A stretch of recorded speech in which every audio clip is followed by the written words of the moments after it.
So there's a lot of cultural expectations out there around gift giving, and we felt the pressure of that for years, but we've really embraced as a family giving gifts in a different way, and it's been really fun and freeing for us. And so we're going to share some of the specifics about how we go about gift giving. So as we were thinking through kind of the different areas we tend to give gifts, there are 5 main things that came to mind. Now, this is not an all-encompassing list of everything that you could give, but for us, these were kind of the 5 big things that we tend to either usually give or that people might ask for to get our kids or our family. And so these are things that we are thinking through because we want to be intentional when we're both giving gifts and maybe asking for things to receive, so that we really receive and give the things that we want. And I realize that kind of some of the things we are going to be sharing here might not work for everyone. And above all, the thing we try to iterate and reiterate over and over and over again to our children is gratitude and being thankful for anything and everything that we get. So I don't want it to come off as we are above certain things or we don't do certain things. We just try to have certain principles and values in place that tend to guide this process for us. So specifically when it comes to giving gifts to our family, like on Christmas morning, we really don't go very crazy. So we are blessed that we have a lot of family in the area. We have 2 sets of grandparents. We even have, great grandma. We have lots of aunts and uncles and cousins.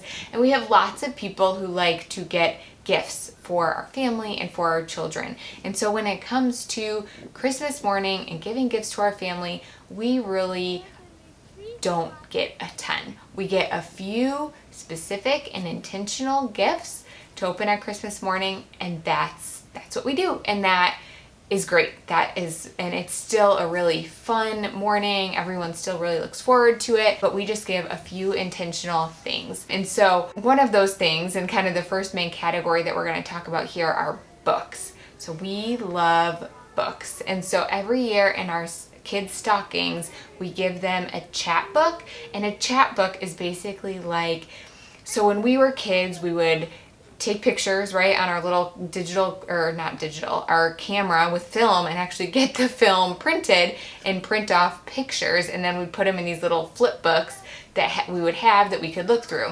Now, since everything is digital, we don't print off pictures like we used to, but a chapbook is kind of just a very basic book that kind of is just a flip picture book. So you can just actually get the app on your phone or put it on your computer, take all the pictures that are on your phone and put them in these chapbooks, and just kind of have single pictures or a few little picture collages on each page of these books. But it's not like a fancy, Shutterfly book with lots of different graphics and things that are going to take you a really long time to make. It's basically just a flip picture book. And so we love to make those for our kids to put in their stockings as just kind of a way to remember the past year for them, and they love them. They love looking at pictures of themselves and seeing those memories and seeing how they've grown and remembering what they've done. And I love it because it makes me remember kind of where they were, 2 years ago when they were little babies crawling around, calling cars honk honks. And I put those little notes in the book, and it's just really fun for us to kind of revisit those often. And they probably ask to read their chapbooks at least once a week. And so we are always pulling those things out. So every year in our kids' stockings, we make them each an individual chapbook of their past year. So we're going to do that. And then another big thing that we do for Christmas every year is we get a book series that our family reads aloud together. And so last year we got the Chronicles of Narnia, and we read through that whole series, which was so fun. So I think the thing about it is on Christmas morning, there's not necessarily like a ton of toys for them to pull out and start playing with all of a sudden, but the things that we give them, like giving them a book series, gives them something to look forward to. So they know now that, coming up, we are going to be reading every night the books from this book series, and that's just something that we all look forward to as a family. So last year we did the Chronicles of Narnia. This year we got the Green Ember series by SD Smith. And I will link below to kind of a specific gift guide post that we created that's going to have just a lot more of our favorite specific things in them. So you can reference that, but that's the one that we're going to be doing this year, is the Green Ember series. Other books that have been great ideas in our family are cookbooks. Our kids really enjoy cooking, especially our oldest daughter, and so she has gotten a few cookbooks that have been really fun.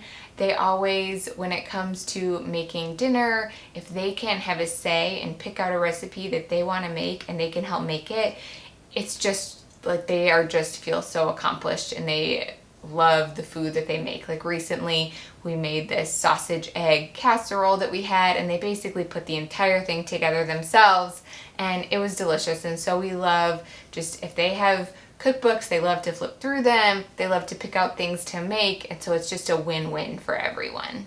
So the next gift category that we focus on is experiences, and we love giving experiences as gifts. They're just so fun to make memories together as a family.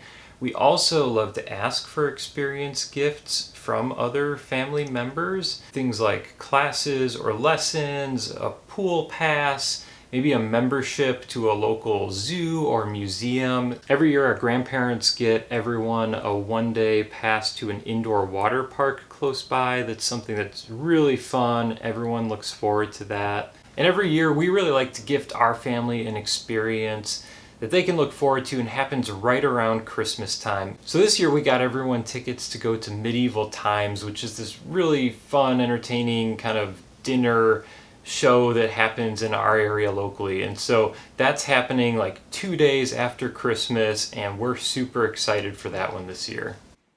So those are the main things that we get for our family. A few kind of really intentional personal gifts in stockings, along with a book series that our family is going to enjoy and love reading together, and then some sort of experience gift that we're going to go on, make some memories right around Christmas time. This also just works really well for our family because a lot of our kids' birthdays actually fall in the months like right after Christmas. So usually we take birthdays as a time for giving a really intentional, kind of more personal gift, something that they are really interested in, or something really specific and meaningful to them. That's when we'll kind of do, one or two gifts kind of more geared toward something personal and specific toward each person. But for Christmas, we really love to do just family fun gifts that we can really, for the most part, all enjoy together. So the other categories that we're going to be talking about here are mainly things that we ask for as gifts, right? Because when you have family or people that want to buy you gifts, they want lists, they want specific things. And so these are just some of the areas that we think through when creating things that we are asking for as gifts, or maybe even giving as gifts. So one of the big categories for us is anything that is going to get us outdoors. So we have a high value for being outside, and some of our favorite gifts have been things that get our family outside more. So last year, we asked for a tent and sleeping bags, and that has been awesome. We have used that tent and sleeping bags so much, and while living on a homestead and having a family milk cow, we aren't able to go camping, out and around as much as we'd like to. We love camping in the backyard, and that has been one of the funnest things for our family. And we have really young children, so even just backyard camping works out really, really well for us. And that was just one of the very specific things that we got last year that's been really awesome for our family. But check out that gift guide below where we give several more of our tried and true things that we have either gifted ourselves or have received as gifts that have been just a really fun way to get our family outside more.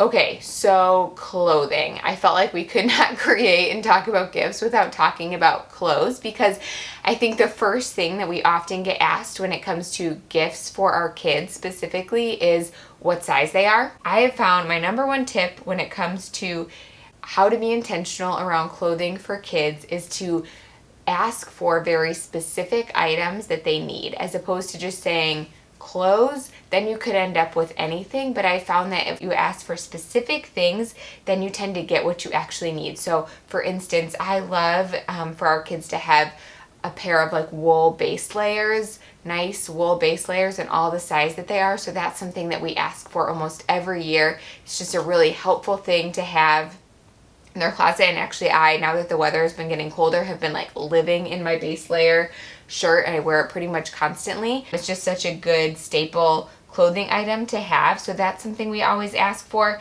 as well as if there's just any other specific needs that they have. Like our kids love wearing overalls, but that's not really something that they get handed down often. And so the next pair of overalls in their size or swimsuits are another thing that we often ask for, because we have found that swimsuits are just something that might not last for multiple years and don't do great in being handed down. And so just having a new swimsuit for every year is another great thing that we ask for.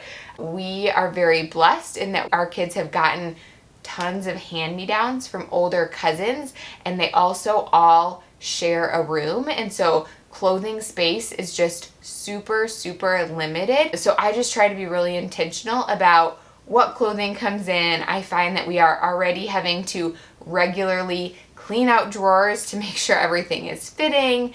And so I try not to go too overboard in what we are receiving as clothes for gifts.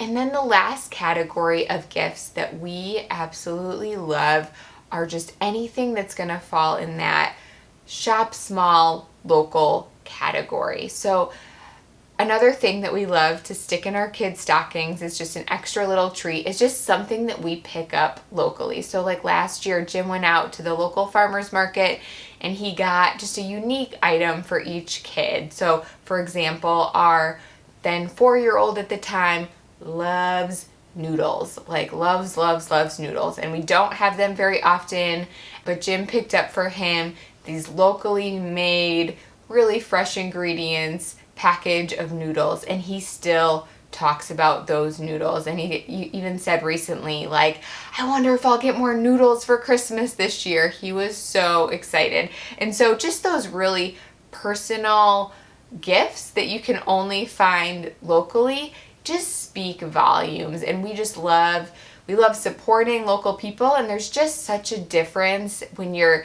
giving a gift that you have met the person who made it. You have a face to put behind that gift. And so just some of the specific things that we have in our local area that we love are, we have a friend that makes personalized jewelry, and so that makes a really intentional, nice gift. There's another local company that makes these really nice, like amazingly nice wool mittens, and so I love to get a few pairs of those to give as gifts to people.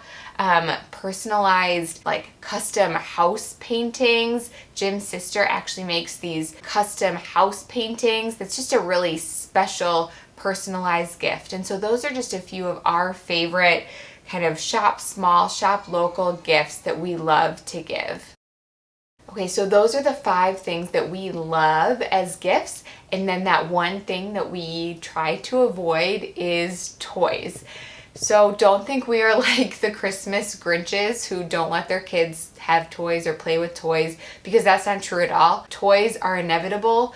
Toys happen whether we want them to or not. It feels like everywhere we go, there's a new toy being added in our house. And so toys are going to happen. And so because of that, because there is just such an accumulation of toys, it's just something we try to minimize if at all possible. I do have a no battery rule in our house, that I do not do toys with batteries. So take it or leave it, but that is just a thing that we do not do. But we have so many toys that have accumulated over the years that we just try to be intentional about asking for gifts kind of in these other categories and avoiding accumulating too many extra toys when we already just have so many in our home already.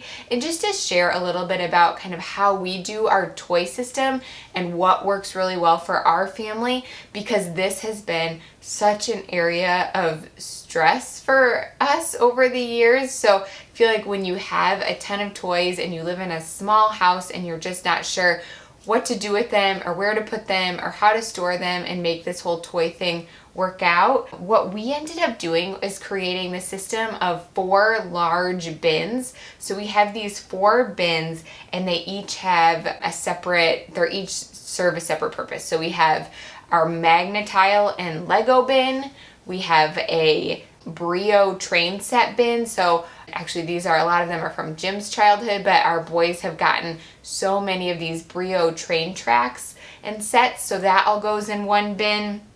And we have a Lincoln log bin because we have several sets of Lincoln logs, so all of those go in a bin. And then we just have a miscellaneous bin, so that's everything else. That's the trucks and the puzzles, everything else that is not Magnetiles and Legos, Lincoln logs, or Brio train sets go in the miscellaneous bin. And so everything has a place, and so every day the kids are allowed to come together and pick one bin that they want to pull out for that day, and they play with that bin. And then if they decide they want to pull out a different bin, then they have to clean everything up from that bin, put it away, and then pull out the next bin. And so we have found that this system has just worked so well for us. It's just eliminating all of the stress around so many toys being out all the time, not necessarily having a place for them to live, and just keeping all of that organized. But that is kind of how we have done toys, and that system has worked really well. So it's not that we don't let our kids play with toys or we do not have them, but we have found that it's something that, as opposed to a lot of these other gifts that we have talked about here, that's something that they remember, that's something that engages kind of the whole family, or that we do together. Oftentimes when they receive toys as gifts, they get excited about them for maybe 5 minutes, maybe 20 minutes, maybe an hour, but then really before too long, it is cast off to the side and just kind of thrown there and not played with again. And those things just tend to accumulate really, really quickly. And so we just try to avoid that as much as possible and minimize the amount of toys that are coming in, and really with the toys that do come in, just trying to be really intentional about what they are. That's why we love the Magnetiles and Legos, the Lincoln logs, the Brios, things like that, things that they're constantly going back to over and over and over again, and will literally spend hours playing with, that it's not just this like one-off you play with for 20 minutes and then you never look at it again, but they're really toys that you can keep coming back to over and over and over again. And so that is the one that we like to avoid, and that's just the system that has worked really, really well for our family. And so those 5 gift ideas that we mentioned: books, experiences, anything to get you outdoors, clothing, and then shopping small or shopping local.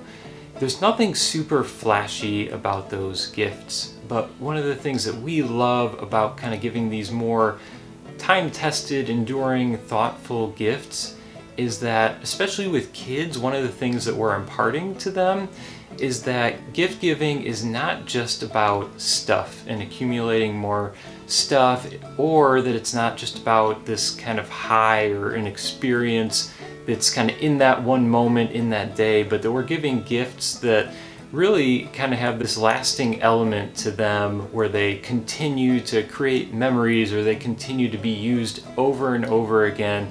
So it's really about the days and weeks and months ahead versus just the one day, that one experience. So that's the recipe we found to work when it comes to intentional gift giving, but we'd love to hear your thoughts too. What's worked for you and for your family?